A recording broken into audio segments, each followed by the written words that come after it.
নমস্কার। গল্পের সাথে কিছুক্ষণে আমি প্রিয়াঙ্কা আপনাদের সকলকে স্বাগত জানাচ্ছি। আজ আমি পাঠ করতে চলেছি শ্রীমতী সুচিত্রা ভট্টাচার্যের একটি অসামান্য গল্প গোপন মায়া। গল্প পাঠ শুরু করার আগে আপনাদের সকলের কাছে একটা অনুরোধ, যদি গল্পটা ভালো লাগে তাহলে প্লিজ গল্পটাকে একটা লাইক করে দেবেন আর অবশ্যই কমেন্ট করবেন। চ্যানেলে যদি আজকে নতুন এসে থাকেন তাহলে প্লিজ চ্যানেলটাকে সাবস্ক্রাইব করে নেবেন আর পাশে যে বেল আইকনটি আছে তার অল নোটিফিকেশনটা অন করে দেবেন। সুচিত্রা ভট্টাচার্য ছাড়াও অনেক লেখক লেখিকাদের গল্প আমি পাঠ করেছি, সেই গল্পগুলো প্লেলিস্টে আছে, আপনারা চাইলে সেখান থেকে শুনে নিতে পারেন।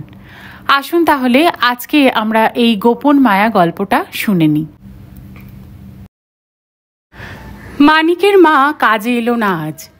অপেক্ষা করে 10টা নাগাদ নিজেই রান্নাঘরে ঢুকে পড়েছিল রঞ্জন। তারা অবশ্য নেই, রান্না আরও পরে চাপালেও চলে, কিন্তু ছুটির দিন সকালে একা ফ্ল্যাটে সে এখন করবেই বা কি? টিভি দেখবে বসে বসে? একঘেয়ে, ভীষণ একঘেয়ে। বই পড়বে? ক্লান্তিকর। গান শুনবে? ইচ্ছে করছে না। গড়াগড়ি খাবে বিছানায়? তাও ভালো লাগছে না। আবার উল্টোবে খবরের কাগজ? ধুত, তার চেয়ে বরং এই রান্না খেলাটা কি মন্দের ভালো নয়? রঞ্জন একটা মেনু এঁচে নিল মনে মনে। মেন আইটেমে ডিমের ঝোল আর ভাত, সঙ্গে মুগ ডাল আলু ভর্তা। ডালে সম্বর দেওয়া নিয়ে অবশ্য একটু অসুবিধা হয়। 15 বছর একা বাস করেও কায়দাটা এখনও পুরোপুরি আয়ত্তে আসেনি। হয় জিরে বেশি পুড়ে যায়, নয় শুকনো লঙ্কা ভাজা হয় না ঠিক ঠিক। আর হলুদ আদার আন্দাজ তো কখনোই নিখুঁত থাকে না। যাক, সে নিজেই তো খাবে, আজ আর একবার চেষ্টা চালানোই যায়। ভাবতে ভাবতে হাত চলছে। রাতের থালাবাটিগুলো মেজে ফেলল রঞ্জন। সকালে চা জলখাবারের কাপ প্লেটও। রান্নাঘরের ওয়াল ক্যাবিনেট খুলে জরিপ করল মশলাপাতির হাল। আছে হলুদ গুঁড়ো, লঙ্কা গুঁড়ো, গরম মশলা সবই মজুত। শুধু পেঁয়াজ আদা রসুন মিক্সিতে ঘুরিয়ে নিলেই হাঙ্গামা শেষ। কড়াইতে ডিম আলু সেদ্ধ বসিয়ে রঞ্জন পেঁয়াজ নিয়ে পড়ল। খোসা ছাড়ালো মন দিয়ে, কুচোচ্ছে। উফ, কি ঝাঁঝ! বেদনার পরাকাষ্ঠা। হাতের পিঠে বারবার চোখ মুছছে রঞ্জন, নাক টানছে। কলিং বেল বেজে উঠল। রঞ্জনের ভুরুতে কুঞ্চন। মানিকের মা নিশ্চয়ই আর এত বেলায় আসবে না। তবে কে? দীপঙ্কর? ব্যাটা সল্টলেকে ফ্ল্যাট কেনার পর থেকে হানা দেয় মাঝে মধ্যে। গৌরবও হতে পারে, কিংবা আজিজুল। ব্যাচেলার বনে যাওয়া বন্ধুর এই ফাঁকা ফ্ল্যাটের মতো তোফা আড্ডা ঠেক কটাই বা আছে। প্রাণের সুখে গুলতানি মারো, কাপের পর কাপ চা বানাও আর চড়াও, কিংবা বোতল খুলে বসে পড়ো। এখানে তো তেমন কেউ নেই যে তোমায় ঠেলা মেরে ভাগাবে। চিন্তাটায় যেন একটা চূড়া বিষাদও আছে। ছোট্ট একটা শ্বাস ফেলে দরজা খুলতে গেল রঞ্জন। পাল্লা টেনেই রঞ্জন হতচকিত। চৌকাঠের ওপারে এক ঝকঝকে তরুণী, পরনে কালোর ওপর জংলা ছাপ লং স্কার্ট, টুকটুকে লাল টপ, কাঁধে বাহারি ব্যাগ। মুখটা যেন খুব চেনা চেনা। কোথায় দেখেছে? প্রশ্ন করার আগেই মেয়েটি সপ্রতিভ স্বরে জিজ্ঞেস করল, আপনি নিশ্চয়ই রঞ্জন মজুমদার? হতভম্ব রঞ্জন মাথা নাড়ল। হ্যাঁ, আমি মিমি, মধুরিমা। আমার মায়ের নাম স্বাগতা। আশা করি এর বেশি পরিচয় দেওয়ার প্রয়োজন নেই। রঞ্জন পলকে বিদ্যুৎ পৃষ্ঠ। কি শুনল সে? ভুল নয় তো? মিমি এসেছে তার কাছে, যে মেয়েকে একটিবার দেখার জন্য একসময় সে মাথা খুঁড়েছে, হতাশ হয়ে হালও ছেড়ে দিয়েছে কবে যেন। সে আজ স্বয়ং রঞ্জনের দরজায় হাজির।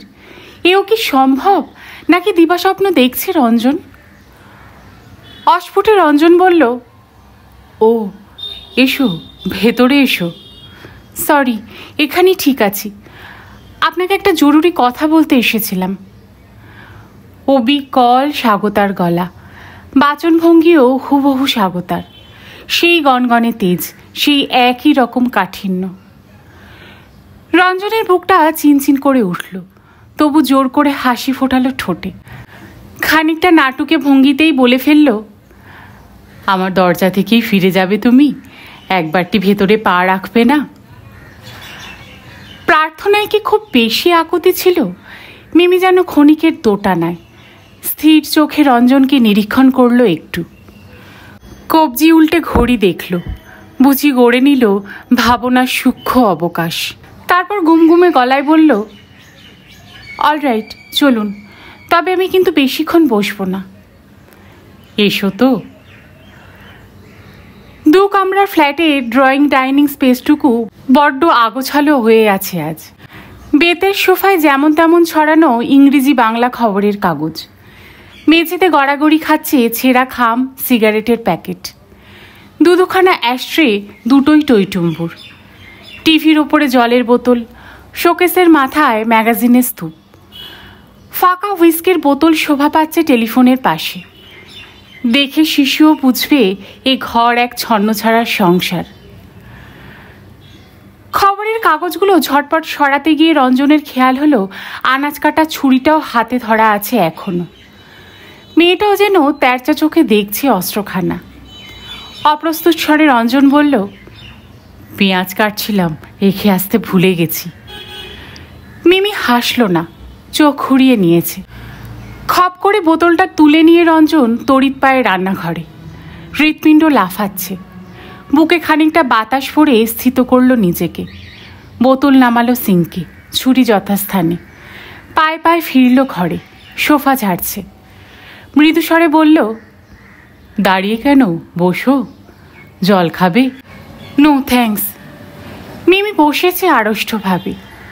দেয়ালে রঞ্জনের কাঁধে 2.5 বছরের মিমি। সেদিকে ঝলক তাকিয়ে দৃষ্টি ফিরিয়ে নিল। কপালে চওড়া ভাঁজ ফেলে বলল, আপনি নিশ্চয়ই আমাকে দেখে খুব অবাক হয়েছেন। রঞ্জন যেন ঠিক শুনতে পেল না। মিমিকে দেখছে নিষ্পলক। কত বড় হয়ে গেছে তার মেয়েটা। সেই কোকড়া কোকড়া চুল, ফোলা ফোলা গাল, গাবলু গবলু মিমির সঙ্গে এই মিমির মিল পাওয়া ভার। সামান্য লম্বাটে মুখ, সরু কপাল, পাতলা পাতলা নাক, ঈষৎ চাপা ঠোঁট, আয়তো চোখ আর কাঁচছোয়া চুলে শ্যামলা রঙা মিমি এখন অন্যরকম। কার মতো হয়েছে মিমি? স্বাগতা? স্বাগতার মুখ তো গোল, রঙও অনেক ফর্সা স্বাগতার। বরং মিমির এই মুখের সঙ্গে রঞ্জনের মায়ের আদলই মেলে বেশি। মেয়েকে কেড়ে নিয়ে গেলেও মেয়ের চেহারাটাকে মনোমতো বদলাতে পারেনি স্বাগতা। যাদের সে অসম্ভব অপছন্দ করত তাদেরই একজন রয়ে গেল মিমির অবয়বে। মিমির কপালের ভাঁজ ক্রমশ ঘনতর। ঠোঁট বেঁকিয়ে বলল, আমি কিন্তু কোনো সারপ্রাইজ দেওয়ার উদ্দেশ্যে এখানে আসিনি। ইনফ্যাক্ট আমার মাও জানে না। জানলে অবশ্যই আমার আশাটা অ্যালাউ করতো না। রঞ্জনের মুখ ফসকে বেরিয়ে গেল, তাহলে এলে কেন? ওই যে বললাম, একটা ইম্পর্টেন্ট কাজে। আপনাকে একটা ইনফরমেশন দেওয়ার ছিল। কি বলো তো? আপনি একসময় একটা ইন্স্যুরেন্স করিয়েছিলেন আমার নামে, 18 বছরের পলিসি। মিমি এতক্ষণে সরাসরি তাকিয়েছে। মনে পড়ে কি? মিমি কোন দিকে কথা ঠেলতে চাইছে বুঝতে পারছিল না রঞ্জন। সত্যি বলতে কি, তার এখনো বোধবুদ্ধি সেভাবে ক্রিয়া করছে না। সত্যি বলতে কি, মিমির আকস্মিক উপস্থিতি এখনো যেন ধাতস্থ হয়নি মগজে। ফ্যাল ফ্যাল চোখে বলল, হ্যাঁ, একটা করেছিলাম বটে। আমার মেয়ে যাতে বড় হয়ে লামসাম একটা অ্যামাউন্ট পায়, তার হায়ার এডুকেশনের জন্য, কিংবা পলিসিটা ম্যাচিওর করেছে। বাহ, ভালো তো। না, ভালো নয়, এ টাকা আমার চাই না। বাক্যটা এমন তীক্ষ্ণভাবে ছুড়ল মিমি, ক্ষণিকের জন্য রঞ্জন যেন সরা হতো। অতি কষ্টে হজম করলো আঘাতটা। জিজ্ঞেস করল, কেন নেবে না জানতে পারি কি? কেন নেব তার কোনো আনসার আপনার কাছে আছে কি? না, মেয়ে রঞ্জনকে ক্ষতবিক্ষত করতেই এসেছে আজ। হাত বাড়িয়ে টেবিল থেকে সিগারেটের প্যাকেটটা তুলল রঞ্জন। ধরিয়েও ফেলল একটা ফস করে। টের পেল জ্বলন্ত সিগারেট আঙ্গুলের ফাঁকে কাঁপছে টিপটিপ। ক্রোধও যেন কোত্থেকে ধেয়ে আসে মস্তিষ্কে। স্বাগতা শুধু মেয়েকে ছিনিয়ে নিয়েই ক্ষান্ত হয়নি, যত্ন করে তাকে শিখিয়েছে কিভাবে রঞ্জনকে অবজ্ঞা করতে হয়। অবজ্ঞা না ঘৃণা? চোখের কোণ দিয়ে রঞ্জনকে দেখছে মিমি, বোধহয় তৃণ হাতড়াচ্ছে, প্রস্তুতি নিচ্ছে আবার কোনো তীর হানার। মাথায় একরাশ ধোঁয়া পাঠিয়ে রঞ্জন খানিকটা লাগামে আনলো নিজেকে, গোছালো।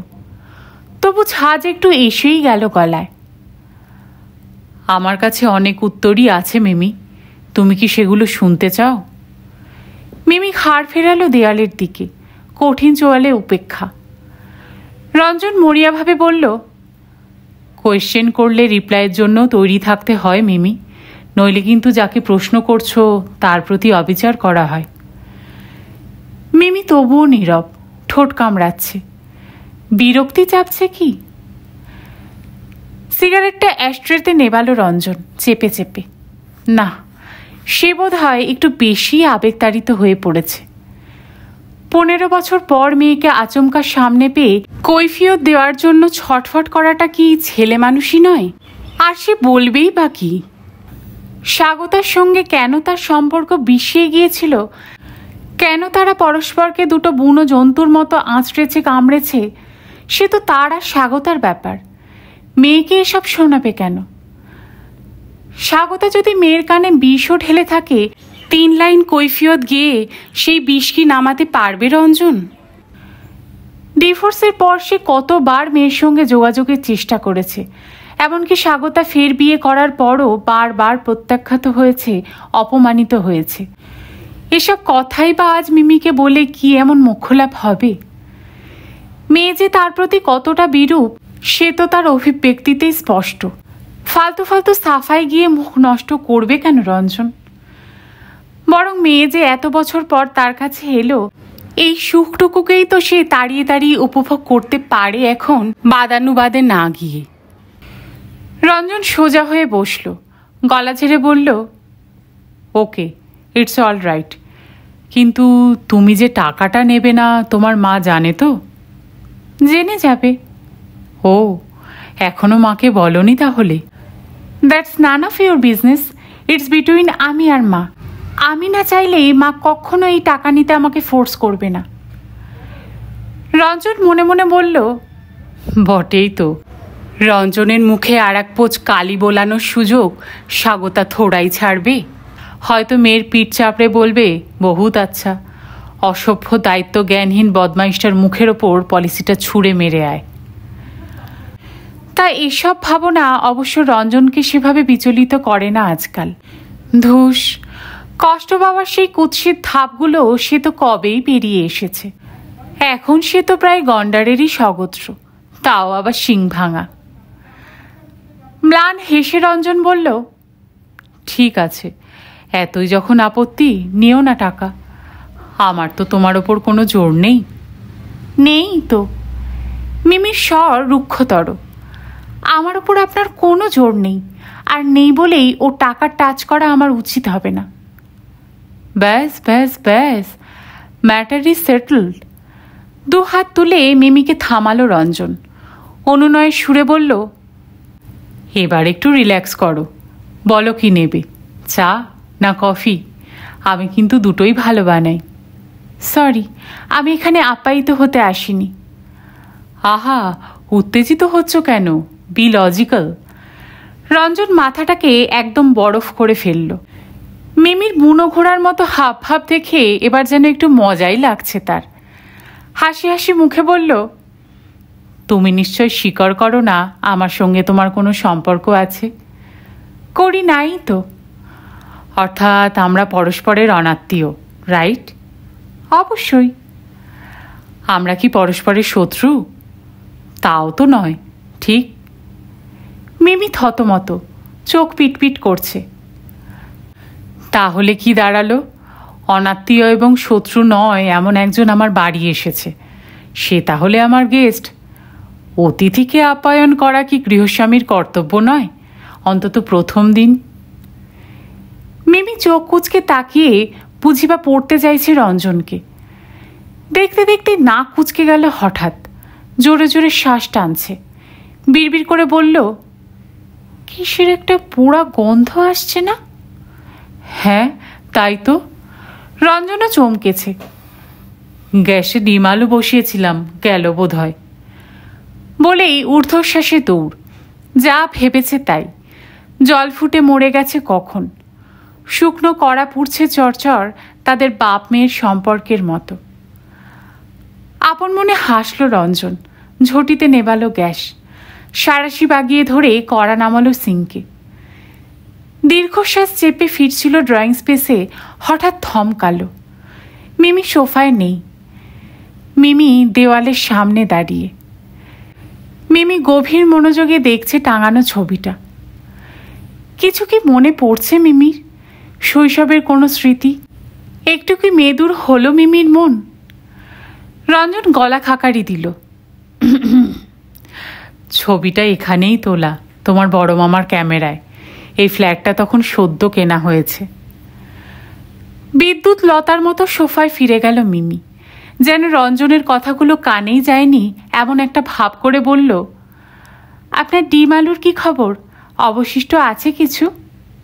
না, জ্বলে পুড়ে খাক। মা আপনার সম্পর্কে ঠিকই বলে। কি বলে? সে আপনি শুনে কি করবেন?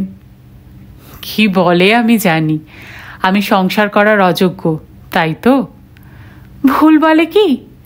মিমি টেরিয়ে তাকালো। রোজ কি এরকমই রান্নাবান্না হয়? মেয়ের সামনে নিজেকে একজন দুঃখী অসহায় মানুষ হিসাবে প্রতিপন্ন করতে বাঁধছিল রঞ্জনের। তাছাড়া সে এখন সত্যি তেমন একটা খারাপ নেই, বরং এক ধরনের জীবনে অভ্যস্ত হয়ে গেছে। মিছিমিছি বাচ্চা মেয়েটার সহানুভূতি কাড়ার অপচেষ্টা সে করবেই বা কেন? রঞ্জন শব্দ করে হেসে উঠল। রোজ এমন হাল হলে কবেই পঞ্চভূতে বিলীন হয়ে যেতাম। আমার রাধার সময় কোথায়? লোক একজন আছে, সে যা বানিয়ে দেয় তাই সোনামুখ করে খেয়ে নি। সে ডুব মারলে তবেই আপনা হাত জগন্নাথ। আজ তো রান্নার 12টা, আজ কি হবে? ইচ্ছে হলে আবার বসাবো, কিংবা মুড়ি চিবোবো, অথবা টোস্ট অমলেট। বাইরে থেকেও খেয়ে আসতে পারি, ফোন করে খাবারও আনিয়ে নেওয়া যায়। আর কিছুরই মুড না থাকলে এবেলা স্রেফ হরি মটর। বুঝলাম। মিমি একটুক্ষণ থেমে রইল, তারপর ঔদাসীন্যের প্রলেপ মাখা গলায় বলল, তা এরকম একা একা থাকার দরকারটা কি? এই বয়সে দোকা জোটাবো কোত্থেকে? জানো, নেক্সট ফেব্রুয়ারিতে আমি হাফ সেঞ্চুরি করব। অনেক আগেই তো বন্দোবস্তটা করতে পারতেন। তা হয়তো পারতাম। রঞ্জনের মুখে একটা ছদ্ম করুণ ভাব এবার। কিন্তু একজনের জন্য প্রতীক্ষা করছিলাম যে। মিমির চোখ সরু। কে সে? রঞ্জন মনে মনে বলল, তুই তুই তুই। মুখে রহস্যের হাসি টেনে বলল, এতটা পার্সোনাল কথা তোমায় বলে ফেলবো এমন ঘনিষ্ঠতা আমাদের হয়েছে কি? সরি। মিমি পলকে গোমড়া, চোয়াল শক্ত, কাঁধ ঝাঁকিয়ে বলল, আমার জানার প্রয়োজনও নেই। কি কাণ্ড, চটে গেলে কেন? মেঘ আর রোদ্দুরের লুকোচুরি দেখে রঞ্জনের চোখ চিকচিক। নরম গলায় বলল, কুল কুল, ফ্রিজে একটা কোল্ড ড্রিঙ্কস আছে, দেব? মিমির জবাবের অপেক্ষায় না থেকে ঠান্ডা পানীয়র ঢাউস বোতলখানা বের করে আনলো রঞ্জন। দুখানা গ্লাসও। তরল ঢেলে একটা গ্লাস মিমিকে বাড়িয়ে দিয়ে বলল, নাও, চুমুক দাও। গ্লাসটা ধরল মিমি, তবে খাচ্ছে না, ভাবছে কি যেন। রঞ্জন মেয়ের মুখোমুখি বসল। এবার আমি তোমাকে কয়েকটা প্রশ্ন করতে পারি? কি? তুমি তো বললে মাকে জানিয়ে আসনি, তাহলে এ বাড়ির ঠিকানা পেলে কোত্থেকে? পেয়েছি, যেখান থেকে হোক। তবু শুনি। মিমি ঠোঁট বেঁকালো। আপনাকে এত সব কথা বলবো এমন ঘনিষ্ঠতা আমাদের হয়েছে কি? রঞ্জন হেসে ফেলল, চোখ নাচিয়ে বলল, আমি অবশ্য সোর্সটা আন্দাজ করতে পেরেছি। বিমার পলিসিতে বাড়ির অ্যাড্রেস দেওয়া ছিল। মিমি গোঁজ। ছোট্ট করে চুমুক দিল কোল্ড ড্রিঙ্কসে। বুঝিবা অস্বস্তি গোপন করতে। এবার নেক্সট কোয়েশ্চেন।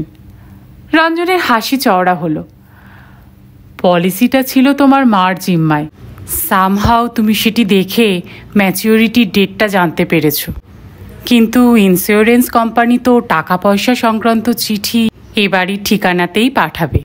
সেই চিঠি পেয়ে আমি তোমার মার কাছ থেকে অরিজিনাল পলিসিটা চাইব, বিমা অফিসে জমা করব, তারপর চেক আসবে, তারও পরে তোমার টাকা পাওয়ার প্রশ্ন, এবং তার যথেষ্ট দেরি আছে।